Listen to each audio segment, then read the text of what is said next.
Eagles. Now he's Phil Jackson. Okay. Sirianni got a kid phone, 4 numbers. 1 for Lurie, 2 for Roseman, and 3 for Lang, and 4 for Dom. Got it. See here. Trayvon Walker. That's Z's guy. That's Big Z's dude. Here it is right here. I got it. Here it is. We got one more here. Good stuff, guys. I appreciate you very much here, man. Here we go. Walker. I heard Angelo yesterday and today, and weighing it up, it sounds like 2026 could be really disappointing. Where to wear the ashes, Z? Well done. How you doing? You're good. I don't know. Hey, listen, Xander, I just learned how to scroll back. I just learned last week, like on Wednesday, how to scroll back. Yeah, I didn't know you could do it. That's why somebody the other day, they were going like this to me. They're going, hey, Sills, I heard you got a burner account. I'm like, burner account? What the hell is a burner account? And the guy goes, well, you have multiple accounts. Multiple accounts? Yeah, no. Multiple accounts.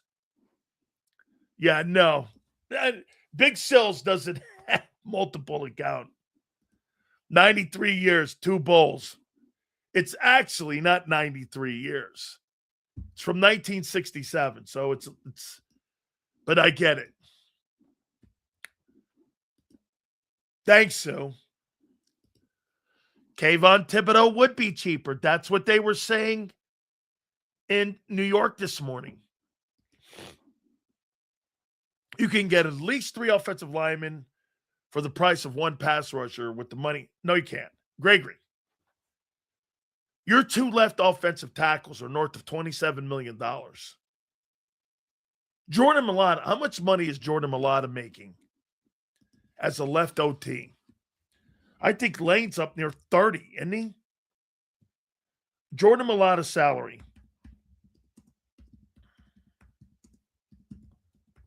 $2,026. Okay. He's going to make $19 million this year. He's a $20 million guy. And the other guy's a $30 million dude. Okay? I think he's going to be Gary, Chubb, Thibodeau. I think Rosen makes a move for one of those. I thought it was 19.37 I saw. And as a matter of fact, I think that's pretty cheap. 2 forwards. Yeah. I thought it was, Jimbo, I thought it was 20. Look at that. Dak had good players and couldn't win. Well, how about this one, Angelo? Matthew Stafford had Megatron in Detroit and couldn't win. I mean, right? He had Megatron. Megatron's a Hall of Fame player, and they couldn't win in Detroit. He was 0-4 in the playoffs. All right? I mean, it's a lot of dough. Do you not agree? Yeah, it's guarantees. Listen, like I said, and I'll say it again, this offseason, again, for Howie, dude, first in priority. I told you, I ranked, I got Jalen on here. I got A.J. Brown. I got Phillips. For me, Jalen Phillips, I heard the guys talking, and I completely disagree with John on Jalen Phillips being better than Max Crosby. Max Crosby playing with poor guys. Now, I will say this in John's defense. Okay, but help me out here. Have the Raiders been good? Have the Raiders been good in the last 20 years? Have they been good, the Raiders? Okay, let's take a look at the Raiders. In Max Crosby's time as a Oakland and Las Vegas Raider, Raiders year to year. Okay, let's take a look at the Raiders. and who they've been under since Crosby's been there. They're 3-14. They're 4-13. They're 8-9. They're 6-11. They're 10-7, and they're 8-8 in his entire time. Actually, in 7-9, because I think he's been there 7 years. Look at the Raiders. They've had how many winning seasons since 2003? Here's how many years they've had winning years. So since 2003, the Raiders are 4-12, 5-11, 4-12, 2-14, 4-12, 5-11, 5-11, 8-8, 8-8, 4-12, 4-12, 3-13, 7-9. They had a good season in 16 with Del Rio, if you remember right. They went 12-14, 12-4. Then they went 6-10, 4-12, 7-9, 8-8, 10-7, 6-11, 8-9, 4-13, 3-14. Okay. So since 2003, the Raiders have had 2 winning seasons. That's not an organization that you're going to get a lot of success in. You know, the Raiders at one time used to be the best winning percentage NFL football team of all time. Keyword, Dan. He said players. That's more than one. That's a great call, too. Here. How many coaches since 03 have the Raiders had? Callahan, Turner, Shell, Kiffin,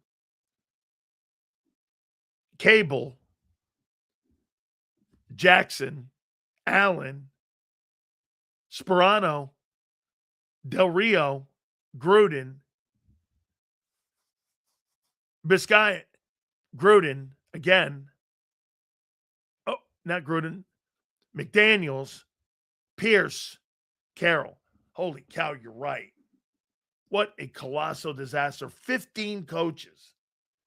Since 2003, the Raiders are a train wreck.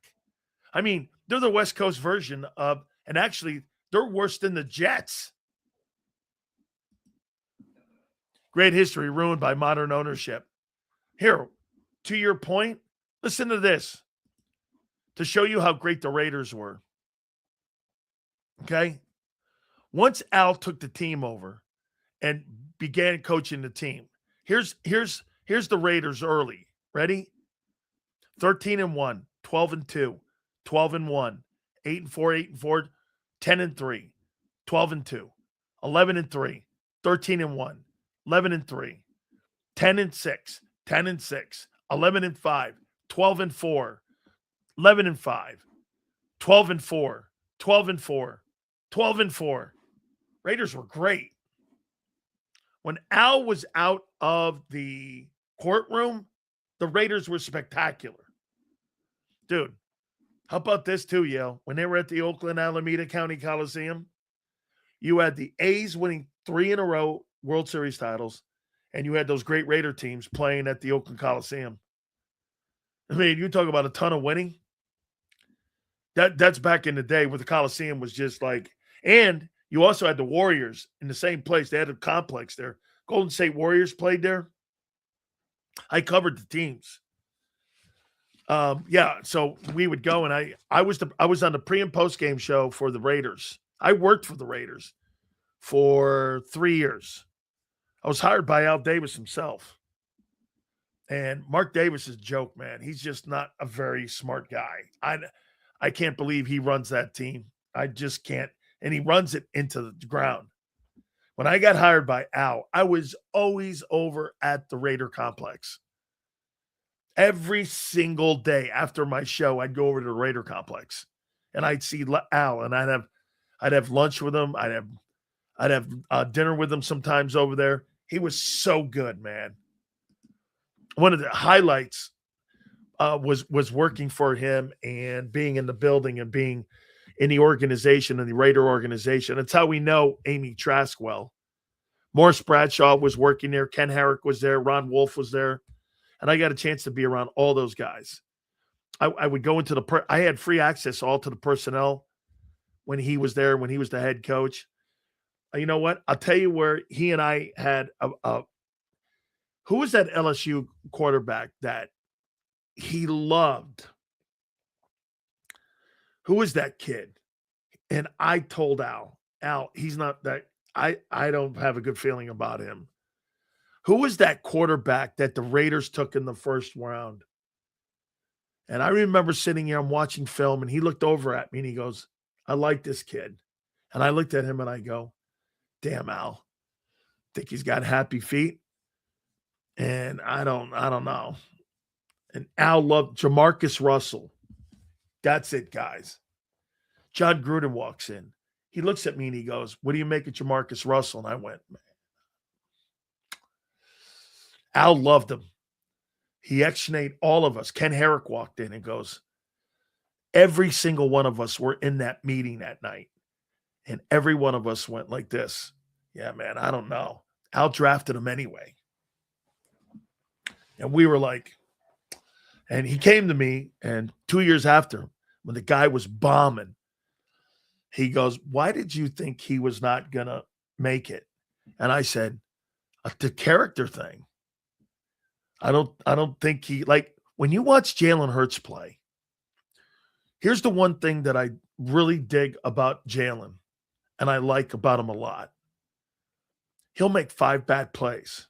He never goes in the tank. When Lamar Jackson makes 5 bad plays, he presses harder. And he presses. And he tries to throw footballs into tighter windows instead of taking the easy pass or punting or throwing it out of bounds. Hey, dude, losing by 3, I'd rather lose by 3. That meant I was in a game.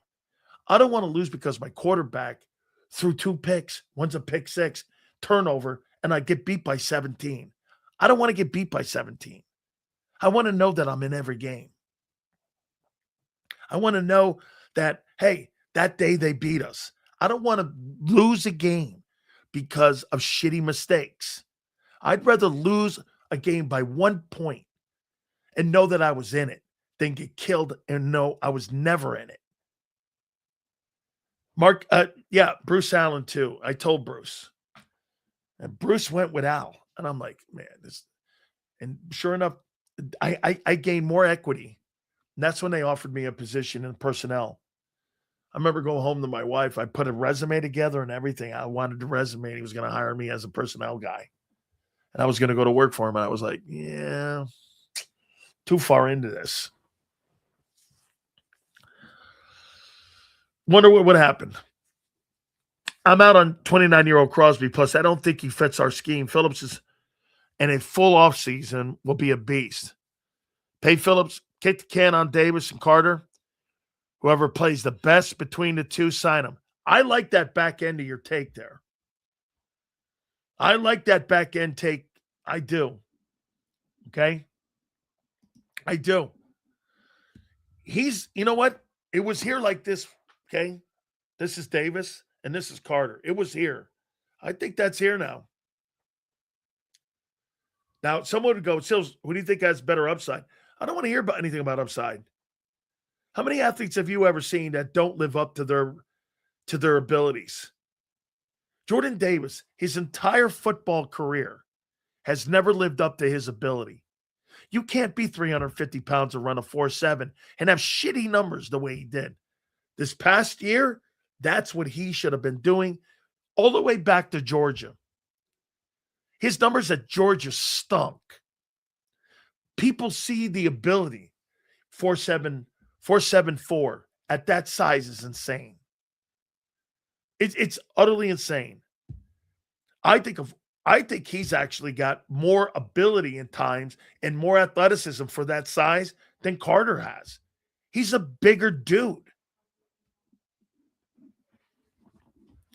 He's a bigger guy.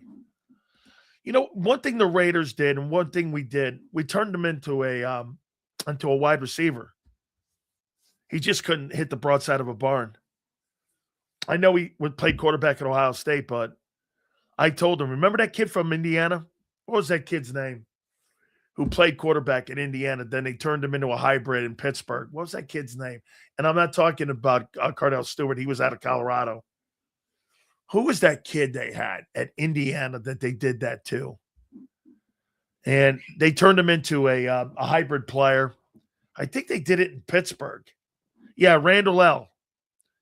Randall L was a quarterback at Indiana, and he couldn't hit the broadside of a barn. And I forget who turned him into that dual guy. I think the Steelers did that and turned him into that dual threat type of. Yeah, Antoine Randall L. He's a really great athlete, though. He was a terrible quarterback. He couldn't hit the broadside of a barn. We used him in Washington. He was versatile. Yeah. James, he's a good player. You know, you could put him in the slot. You could put him at wideout. You could play him in a wildcat. He was a really good player.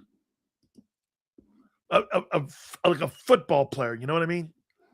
That's why I'm glad we have Laurie as an owner. I may not agree with all of his moves, but he isn't Mark Davis. Mark Davis is so bad.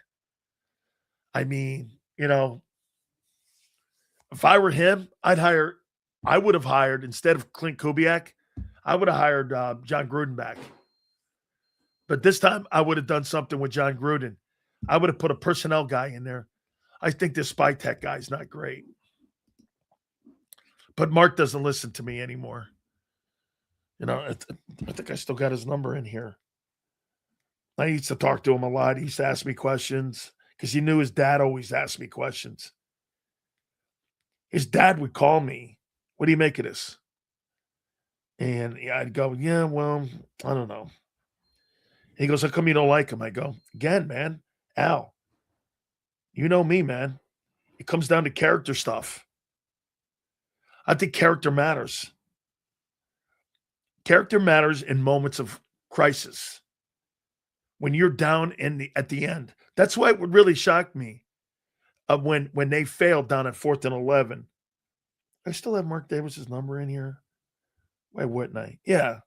I still got Mark Davis's number right there, right next to Mark Cuban and Mark Dominic, Fabiani. I got Mark Davis right there, Raiders. He'll call me every now and then. And he'll do this. "What do you make of Geno Smith?" And I'm like, I like Geno. I told him last year, I don't mind him. He led the NFL in interceptions this past year. I think that had more to do with the talent. I love that kid, Brock Bowers. Holy shit, is that guy a good ball player? So what does Bledsoe say about Chris Johnson, SDSU corner?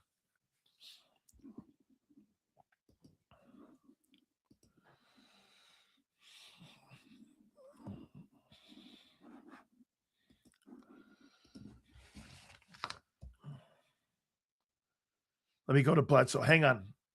Let me do this.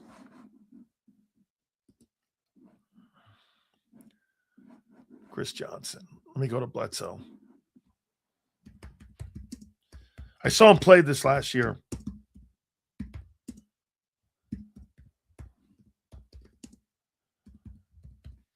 I'll use the Panthers. I'll use the Panthers one. Do you think we hear about Howie's extension? I don't. His contract is up in March. Maybe that they did it, but not the number. I could see the Eagles not extending him, but they didn't tell us about. Yeah, there's no way. Okay.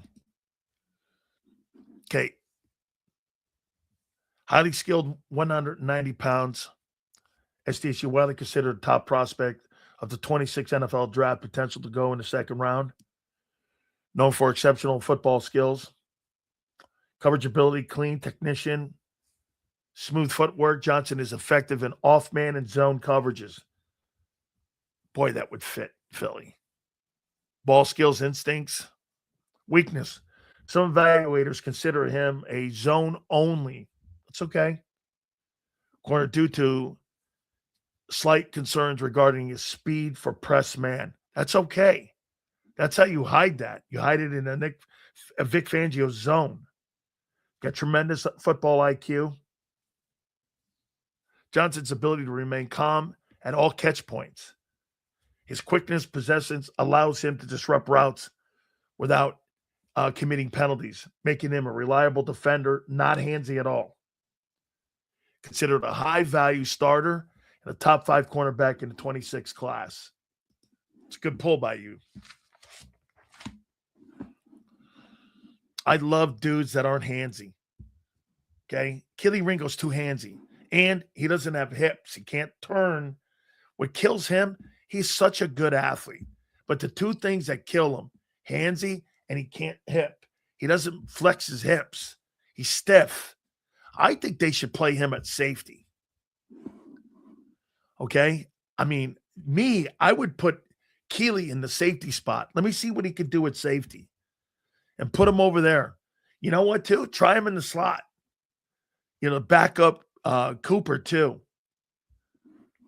Yeah, but Q's handsy. But you know what he gets away with? His speed. Okay? Because, hey, look, if I'm handsy and I'm reaching, you're going to get called on that. If I'm handsy and I'm up on you, the referee's going to be looking at you as you're turning with the ball. And as long as you're pushing, that to me, if I'm a referee, I'm giving you this. As long as I'm going for it and I'm going for it, I'm giving you this. If I'm behind and I'm doing that, I'm calling you on that every single time. And I'm doing it on jump balls too. You're going to get beat on that. But if you're here with me and you guys are here with me and we're handsy like this and we're both going for the football, I'm not calling that on you. He is, but his speed and his hips and his defense, and he's really clever. He'll also do this. Hey, listen, one of the coolest techniques that he does that Darrelle Revis used to do? He would pull on the back of your jersey. He'd pull it down and like this, your shirt would do this. Any kind of thing like that throws your what off? It throws your eye level off. Anytime you pull a guy's jersey from behind, that's why you see a guy pull a jersey. What's it do? It takes your levels off. And that's how you drop the football.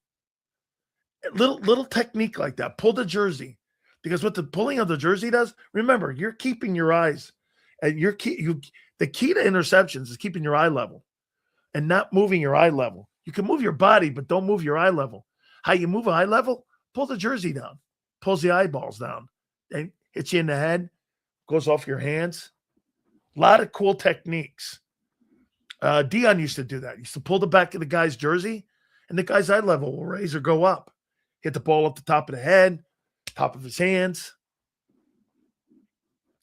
Sidney Brown is too aggressive. He's just too aggressive. Okay? Just way too aggressive. Q has some of the best hips and footwork. And yeah, his footwork.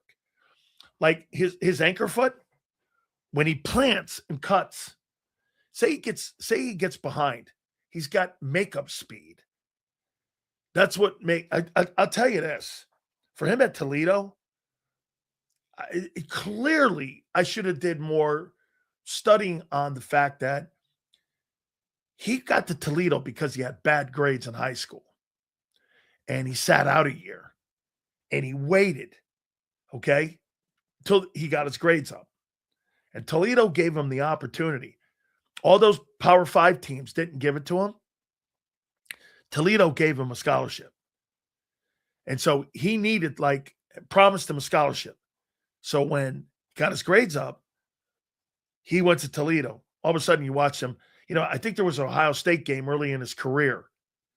And he played pretty well against Marvin Harrison Jr. Okay? And everyone started noticing. And all of a sudden the Power 5, Alabama offered him money. Georgia offered him money. He stayed there. And by the way, he was 25 minutes tops to the Gators. He's born right there in Wellington. I've done more work on him. I think the city that he was born in, it was Wellington, Florida, which is right outside of Gainesville. And they started offering, LSU offered him all of that. He said, no, I'm staying here because they promised me, he was committed. He could have went to any Power 5 school. He could have went to Ohio State. Any one of those. Okay? And he decided, no, I'm not. But, yeah, he was just Sidney Brown, the king of friendly fire. And listen, I think he's a great – I think, he's a Lovie Smith guy. All right? So, I mean, anybody at Lovie looks at, who's the kid that was there for Witherspoon? Witherspoon was there at Illinois too, and Lovie recruited him. And I remember Lovie telling me about Sidney Brown, great hitter. And, he's another guy you might want to try to play over at Reed Blankenship's spot and see what he could do over there. Many times, man times have changed, huh? If you were good enough back in the day, they'd get you in. I think they get you in now more too, Michael. I do.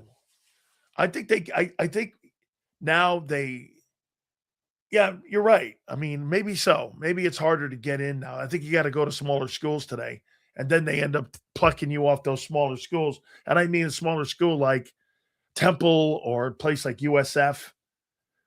Okay. I didn't love Makuba much either, Sills. I think he was okay, but nothing special. I think he's too frail. I think he's got good skills. I think he's okay. I didn't think he played poorly. But what chased him out of Clemson, too, was staying healthy. God, the Eagles signed a lot of guys that have nicks in the fender about health. Every single guy almost that's high end. Carter wasn't that way. Davis wasn't. Smith was. Nolan Smith. Kobe was. But Kubit was.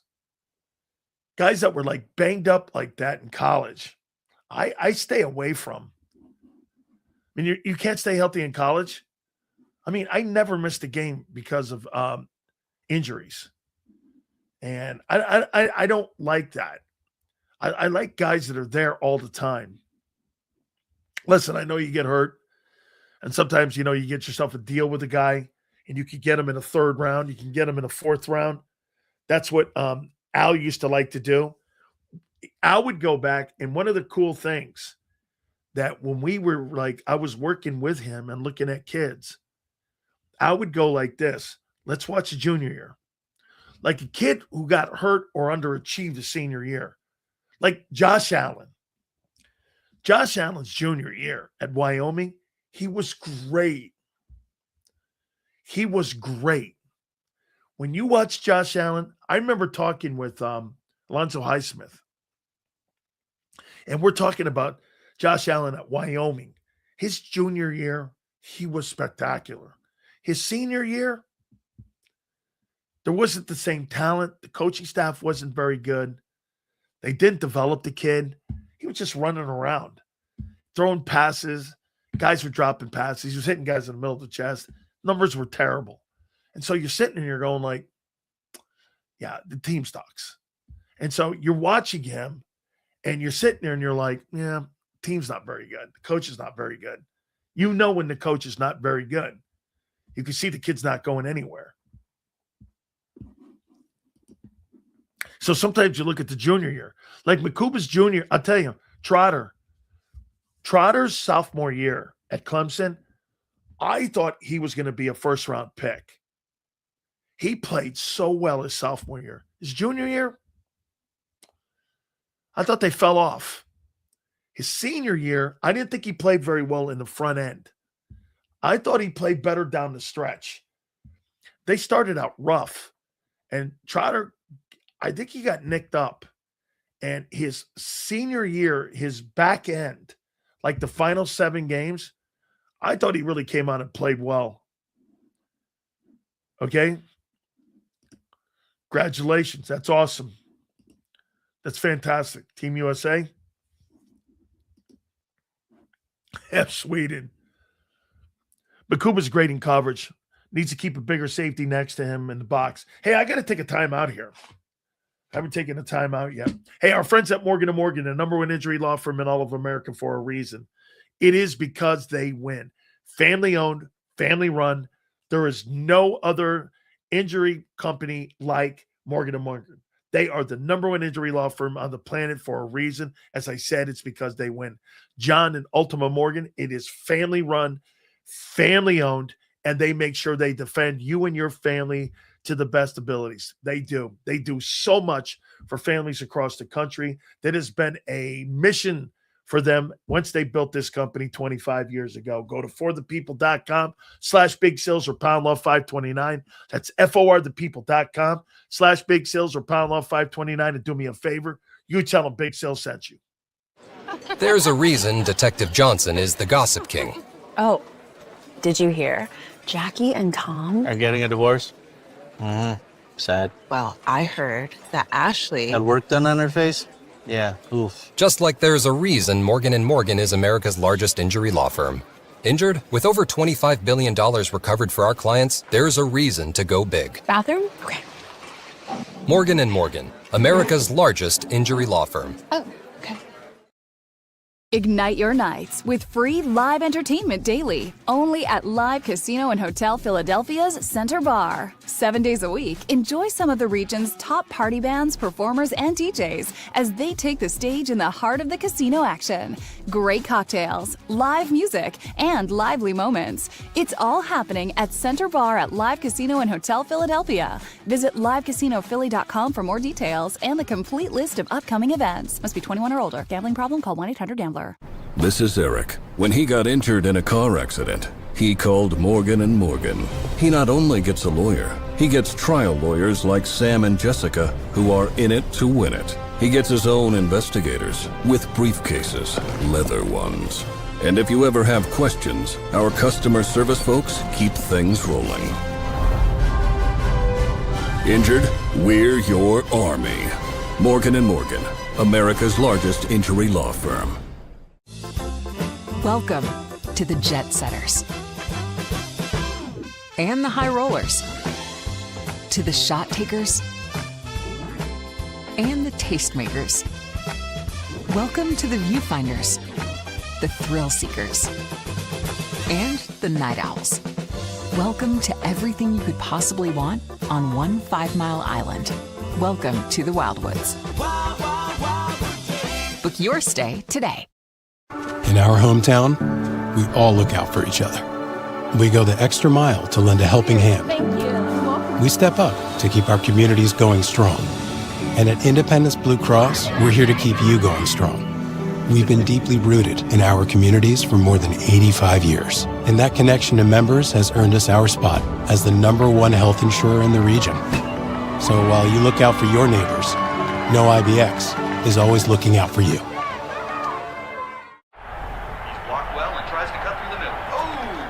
Your gut says Miami is going to win, and you should take the over. Your gut also said your NFT selfies would only go up in value. They didn't.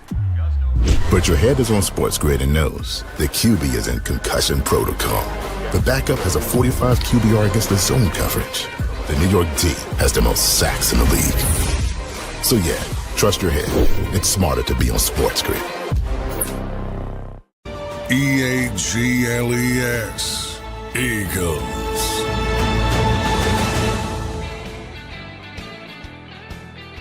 We'll start getting into the draft a little more. You know why we are pretty good at the draft? Al Davis taught me a lot about drafting and what to look at for players. I was really good at it. The problem, and I told him this, and like I said, I worked for Al for about 5 years. And for me, what really derailed the Raiders and where the Raiders are now is they got off the football field and they got into the courtroom. I tried telling Mark Davis this as well. The Raiders were so good at finding free agents. And back in the day, they would bring guys in like Matuzak and them dudes who were former first-round picks. And what was the difference with the Raiders back in the day? You know what it was? Was great coaching. They had some of the best coaches around, and they were so gifted in the coaching staffs that many of the places, like it's kind of like what Warren Buffett did. Warren Buffett looks at like companies, and he looks at companies and he looks at people inside the company, right? And he invests in people. He doesn't invest. He told me, and Al did this. Al said this flat out. Al goes, I invest in people. I don't invest in anything else. And so when I'm looking at a player, I look at a guy and I go, where was he? Was he in a company or was he in a team that didn't have very good talent around him? That's why when you look at Jalen Phillips, and I've told Drew Rosenhaus this about him. Like, I know some of you probably think that I'm out on him, and I'm not really out on him, but I'm out on him at $23 million. I think it's a risk. I just think it's a risk. That's why if I lose a guy, I can get the same player. I think Bradley Chubb has had a better career than Jalen Phillips. And here we go again talking about upside. Well, you know what? Upside's great. Talk about production. Who's been a more productive player? Bradley Chubb or Jalen Phillips? Bradley Chubb's been a more productive player. He's been a better player. And by the way, if I lined up Jalen Phillips' career, okay? Here, you see this line here? I'm not saying you're wrong, Jace. So, Jason, would you take a younger player with less production or an older player that produces if the age difference is 4 years? What would you do? Do you want a productive player or do you want the word potential? Al Davis taught me that word, that potential means you haven't done it. That's right. He's healthier. What's the other one, Donald? He's cheaper. There's more upside with Chubb. He's healthier and he's cheaper. And he's as or more productive. What's the debate? And, by the way, who coached him in Denver? And who coached him in Miami? Anybody? Okay. Anybody know who coached him when he was in Denver and when he was down in Miami? Vic Fangio coached him. So he knows Vic's system. So what's the downside? Sills, I debate this all the time. Who was a better innovator for the NFL, Paul Brown or Lombardi? Paul Brown, by far, created game tape, created game plans. Lombardi, though, was more of a motivator. And he was simple in his ways. The Packers sweep. There's a reason why 2 Hall of Fame running backs and a quarterback are in the Pro Football Hall of Fame. Starr, Taylor, and Horning. It was the Packers sweep. Wasn't a high complex. Get this too. Mr. Hill, name me a wide receiver that ever played in pro football for the Packers that went to the Hall of Fame. It wasn't a passing innovative offense. You had obviously the right tackle is one of the greatest of all time. You had the right guard, Jerry Kramer. Ringo, who became an Eagle, was on that offensive line as well. Fuzzy Thurston probably should be in as well. But, yeah, I mean, they didn't throw the ball with great efficiency. They ran the ball with great efficiency. So Paul Brown was the guy who was the innovator. He was the innovator in the passing game. But I think that had more to do with Bill Walsh. Because the passing offense, remember, he ran the ball with Jim Brown in Cleveland. When he got to Cincinnati and he owned the team in Cincinnati, the offensive coordinator on that team was Bill Walsh. And that's where Bill started doing the West Coast offense with Greg Cook. Seals, I want to go all in on defense. I want Chubb and Phillips. Let the offense take a pay cut. It's going to suck anyway. This is Vic's last year. Let him have his guys. By the way, Chubb and Phillips, I thought they really had a great pass rush year when Vic was down there, if I'm not mistaken. Packer Glory Days should have had 12 or more players in the Hall of Fame. You know what's crazy about that team, too?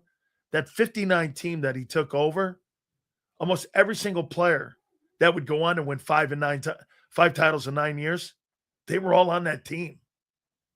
And they won 4 games or 1 game prior to him getting there. When Lombardi took the Packers over, I think they won 1 game. Then the following year, he didn't have a losing season his entire coaching career. Now, if I'm not mistaken, I think he was 9-1 in the postseason. I think Lombardi's record was 9-1. And that 1 loss is to Philly. So bring Ron Miller as a rotational piece, 9 sacks last year. It's going to cost you money, man. He's a money guy. It's like $20 million. I know. Seals, your Uncle Andy was coached by Landry and Lombardi, correct? Howell was the head coach of the New York Giants. And that final season in 59, they went to the championship game in 59. I think when Andy was in New York, they went to the championship game in 56, 57, 59, 60, 63. They went to the championship games. He won a title in 54 in Los Angeles, also with the Rams. He was first with the Rams, then he went with the Giants. So he won the 54 championship and he won the 56 championship. And they got beat in the 59 title game with the Colts, that famous game. Yeah. So the sad thing was they only won 1 title. And they were in the championship game a shitload of times. Yeah, that Giants team was but they ran into the Eagles and they ran into the Eagles and they ran into those Colts teams back in the day. Andy's got a 56 and a 54 championship ring and a Hall of Fame ring. And he was the MVP of the league. So, yes. Eagles are the first team to give Lombardi an L in a title game. I was told from Paul Hornung that Lombardi walked in after that loss, looked at his Green Bay Packer team and said, "We will never lose a game again like this." And he never did. Dude, one of my favorite people. I met him through Andy, and I can't tell you how many times that Bednarik would come down and come in. I was such a great friend with Chuck Bednarik. Hey, everybody, get in there. He was so wild. I loved Chuck Bednarik. He would come down to Tampa. We would do NFL alumni events. And he'd be down there, and he'd come in my studio. What a legend. Dude, of all the people that, come out of Philly, dude, it's recency bias. You haven't had a linebacker better than that guy. I'm not sure you had a better football player. Maybe Reggie. Dude, that guy was legendary. Legendary. The guy on top of the, Ben Franklin on top of that building? Should be Bednarik up there. I mean,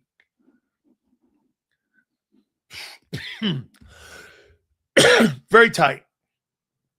Sam Huff, too. All them dudes. Hey, I'll tell you, Mr. Hill, I'll give you a great story here before we get out of here. So, Robustelli was the general manager of the New York Giants. See that guy back there? By the way, that's his retirement jersey that they hung at the old Giant Stadium. I've had people offer me $5,000 for that thing. I'm like, yeah, no. That's the retirement jersey of Robustelli. And I mean, so when I played at Catholic High, I played with Chris Robustelli and Mike Robustelli, his 2 kids. and Andy was the general manager. All of a sudden, we get all these old school uniforms. Cat Cabbage. You guys don't know these names. Cat Cabbage, Huff. You know those old jackets you see and all those old pictures of the Giants looking up at Yankee Stadium, and they're wearing those Giants? Those were our weather. Those at Catholic High, those were our weather jackets. And my practice jersey, one day, I remember I had on Sam Huff's number 70, and I had on Dick Mozaleski's pants, number 77. And we used to wear all this stuff. Today, that stuff would be worth thousands of bucks. But I remember Wyatt Tittle's helmet, his pants, his jerseys, all that stuff. Gifford 16, all that stuff was, we had all of that. And they were our practice gear. So my coach, Joe Anslow, Andy would come in with these buckets of like jackets and old Giant jerseys. Nobody was saving jerseys then. You know, I mean, all this Giant stuff would come in. Who else did we have? Oh my God, we had so many dudes. We had Summerall stuff. Yeah, I'm wearing Sam Huff's shirt, number 70. Sam Huff, I told him this one day. I sent it to him. I go, Sam, I got your New York Giants jersey. He's like, what? I go, yeah, Andy gave it. They were our practice jerseys. I wore your 70. My grandfather goes, that's it. That's Sam Huff's jersey. Sam Huff was working at the time for the Washington Redskins. So I sent it to him. He's like, how the hell did you get this? What else do you have? I go, I got Mozaleski's pants. Unbelievable.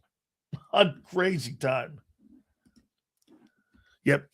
ESP would put Brandon Graham ahead of Chuck. Dude, no shade on Brandon. Bednarik. Bednarik is one of the 30 greatest players in pro football history. I'm putting Brandon Graham up there. Brandon Graham, by the way, tremendous player. Awesome. Hey, by the way, better athlete than Chuck? Of course. Better player in his era? Never. You got to do it that way. Was he a better football player than Chuck Bednarik in his era? Never happened. Reggie White is the only other guy you could compare Bednarik to in his era. Never happened. It's not. I mean, great coaches. Why did Coughlin step away from coaching? They pushed him out. After Wellington Mara died, all bets were off. They wanted a change. And when Jerry Reese left too, the Giants fell apart, and they haven't been the same. Think about it. When Coughlin and Jerry Reese left, the Giants have been a train wreck since. It did just been a train wreck. I mean, Jerry Reese was a hell of a general manager. He was the GM of those 2 Super Bowls with Tom Coughlin. Before that, it was George Young. I knew George very well. I grew up around that Giant organization. Concrete Charlie was a two-way player. He was a World War II veteran. Yes, he was. Tremendous football player. All right, guys. Appreciate you guys today, man. I thank you for the supers, man. Again, too. Listen, this weekend there's going to be some deals cut here. All right. You got the combines, I believe, on the 23rd. That starts. I think the players start showing up in the GMs and the agents start showing up on the 22nd. So a lot of news is coming around here in the next couple of days. AJ Brown, Lane's bonus is coming up here too. We appreciate each and every single one of you. Please hit that like button. And 2 to 6 tomorrow, and we will see you.